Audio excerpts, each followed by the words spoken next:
साईं।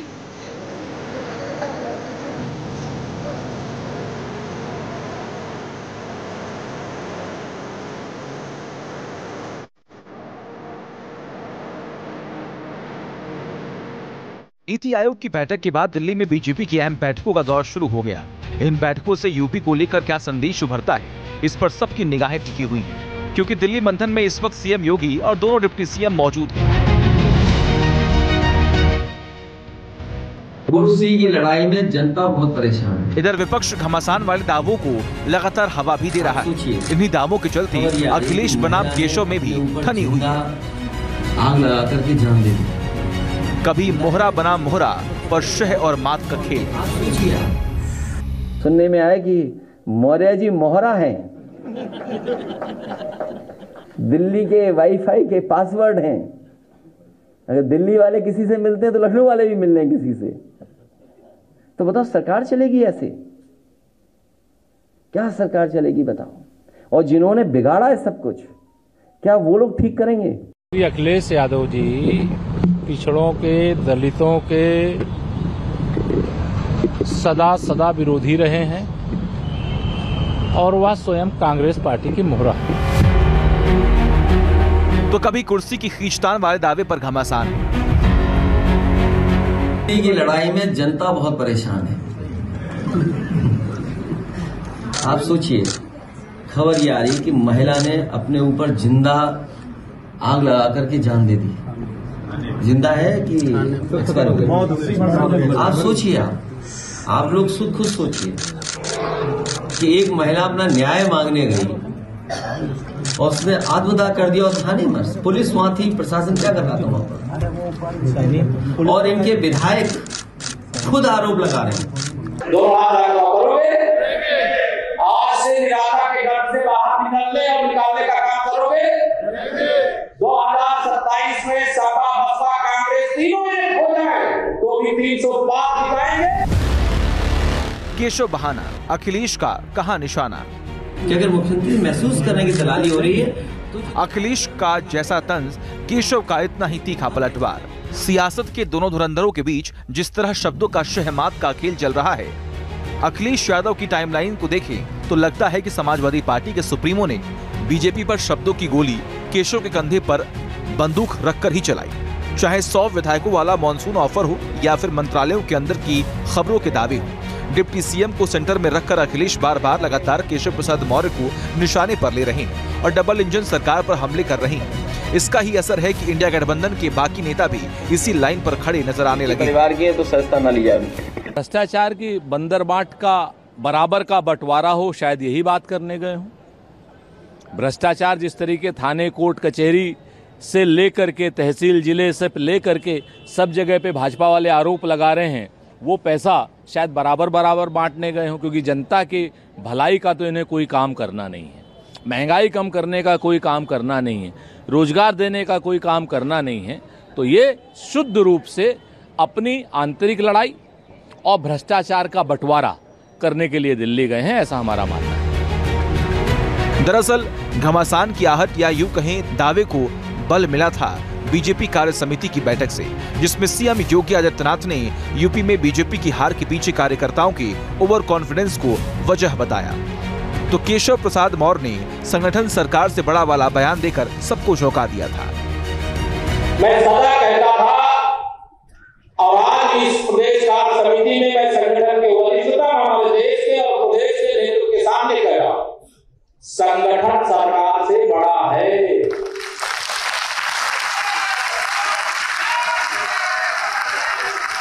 संगठन से बड़ा कोई नहीं होता है। इसी बयान के 48 घंटे बाद केशव प्रसाद मौर्य दिल्ली तलब हुए थे। बीजेपी हाईकमान के साथ उनकी मीटिंग को लेकर काफी चर्चा भी हुई। विपक्ष ने इसे कुर्सी के घमासान से भी जोड़ दिया था, लेकिन बीजेपी तमाम दावों पर अपना स्टैंड साफ कर चुकी है कि ना तो परिवर्तन होने वाला है, ना ही कोई कहीं जा रहा है। ऐसा कुछ है नहीं, परिस्थिति है, परिणाम जरूर आए, लेकिन vote percent Bharatiya Janata party का उत्तर प्रदेश में भी हमारा सबसे ज्यादा है। जैसा मैंने कहा कि हम लोग एक राजनीतिक दल के नाते, लोकतांत्रिक राजनीतिक दल के नाते आपस में बातचीत कर रहे हैं और पूरी तैयारी के साथ आगे लोकसभा, विधानसभा के उपचुनाव में जाएंगे और मुझे विश्वास है कि उत्तर प्रदेश की जनता का विश्वास हम लोग, सीएम बदलने की चर्चाएं चल रही है उसको लेकर नहीं, ऐसा कुछ नहीं। एनडीए के तमाम सहयोगी भी यही कह रहे हैं, सरकार में कोई खींचतान नहीं है, ऑल इज वेल है। लेकिन कैडर को लेकर भी बातें खूब हो रही हैं। डिजिटल और फिजिकल रूप से कार्यकर्ता वोट को, सामाजिक ऊर्जा को राजनीतिक ऊर्जा में ट्रांसफर करता है और अब समाज को राजनीति में लाकर उसे वोट में तब्दील करता है। तो इन कार्यकर्ताओं का सम्मान, कार्यकर्ताओं का एक इच्छा रहती है कि हमें भी शासन स्तर पर हमें भी एक सम्मानजनक कोई मिले और जिसके माध्यम से हम सेवा ठीक से कर सकें।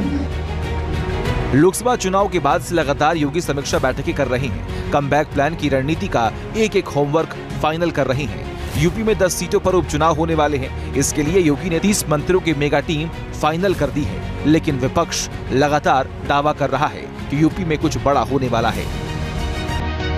Team news nation.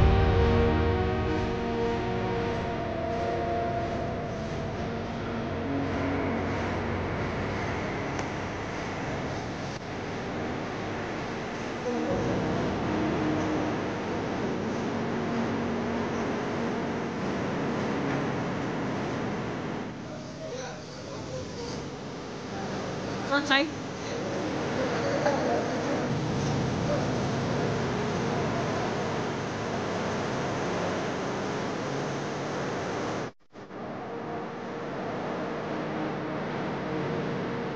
NITI Aayog की बैठक के बाद दिल्ली में बीजेपी की अहम बैठकों का दौर शुरू हो गया।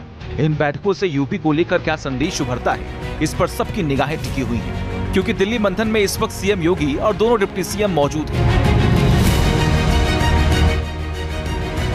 कुर्सी की लड़ाई में जनता बहुत परेशान है। इधर विपक्ष घमासान वाले दावों को लगातार हवा भी दे रहा है। इन्हीं दावों के चलते अखिलेश बनाम केशव में भी ठनी हुई है। आग लगा करके जान दे दी। कभी मोहरा बना मोहरा पर शह और मात का खेल। सुनने में आया कि मौर्य जी मोहरा हैं, दिल्ली के वाईफाई के पासवर्ड हैं। अगर दिल्ली वाले किसी से मिलते हैं तो लखनऊ वाले भी मिल रहे हैं किसी से। तो बताओ सरकार चलेगी ऐसे? क्या सरकार चलेगी बताओ? और जिन्होंने बिगाड़ा है सब कुछ, क्या वो लोग ठीक करेंगे? अखिलेश यादव जी पिछड़ों के, दलितों के सदा विरोधी रहे हैं और वह स्वयं कांग्रेस पार्टी की मोहरा है। तो कभी कुर्सी की खींचतान वाले दावे पर घमासान है। की लड़ाई में जनता बहुत परेशान है। आप सोचिए, खबर ये आ रही कि महिला ने अपने ऊपर जिंदा आग लगा करके जान दे दी। जिंदा है कि एक्सपायर हो गई? आप सोचिए, आप लोग खुद सोचिए कि एक महिला अपना न्याय मांगने गई और उसने आत्मदाह कर दिया और थाने में पुलिस वहां थी, प्रशासन क्या कर रहा था वहां पर? और इनके विधायक खुद आरोप लगा रहे हैं। 2000 करोगे, आज से निराशा के घर से बाहर निकलने और निकालने का काम करोगे। 2027 में सपा, बसपा, कांग्रेस तीनों एक हो जाए तो भी 300 जिताएंगे। केशव बहाना, अखिलेश का कहां निशाना? कि अगर मुख्यमंत्री महसूस करने की दलाली हो रही है तो अखिलेश का जैसा तंज, केशव का इतना ही तीखा पलटवार।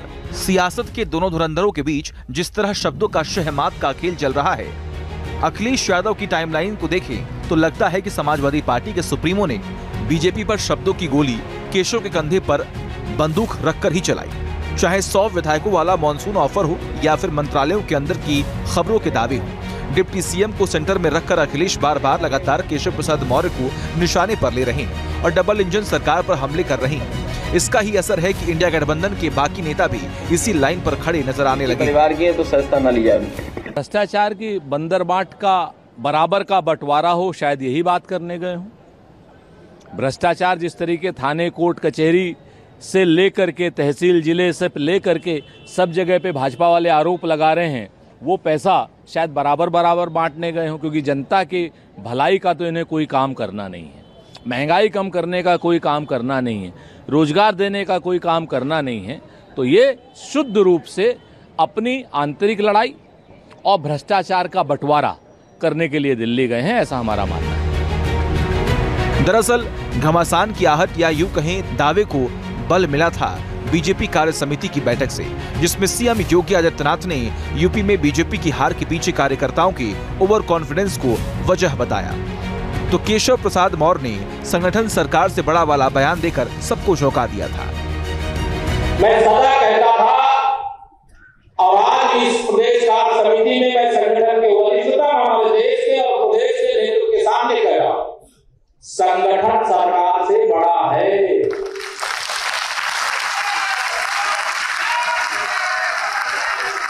संगठन से बड़ा कोई नहीं होता है। इसी बयान के 48 घंटे बाद केशव प्रसाद मौर्य दिल्ली तलब हुए थे। बीजेपी हाईकमान के साथ उनकी मीटिंग को लेकर काफी चर्चा भी हुई।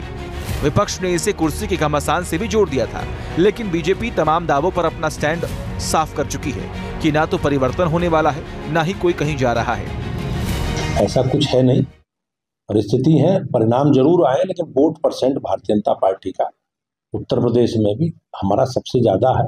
जैसा मैंने कहा कि हम लोग एक राजनीतिक दल के नाते, लोकतांत्रिक राजनीतिक दल के नाते आपस में बातचीत कर रहे हैं और पूरी तैयारी के साथ आगे लोकसभा विधानसभा के उपचुनाव में जाएंगे।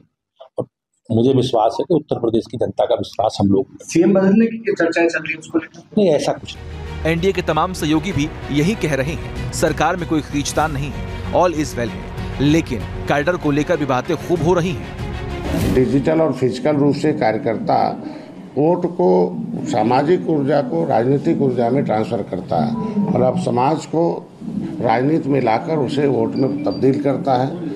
तो इन कार्यकर्ताओं का सम्मान, कार्यकर्ताओं का एक इच्छा रहती है कि हमें भी शासन स्तर पर हमें भी एक सम्मानजनक कोई मिले और जिसके माध्यम से हम सेवा ठीक से कर सकें। लोकसभा चुनाव के बाद से लगातार योगी समीक्षा बैठकें कर रहे हैं। कमबैक प्लान की रणनीति का एक होमवर्क फाइनल कर रहे हैं। यूपी में 10 सीटों पर उपचुनाव होने वाले हैं। इसके लिए योगी ने 30 मंत्रियों की मेगा टीम फाइनल कर दी है।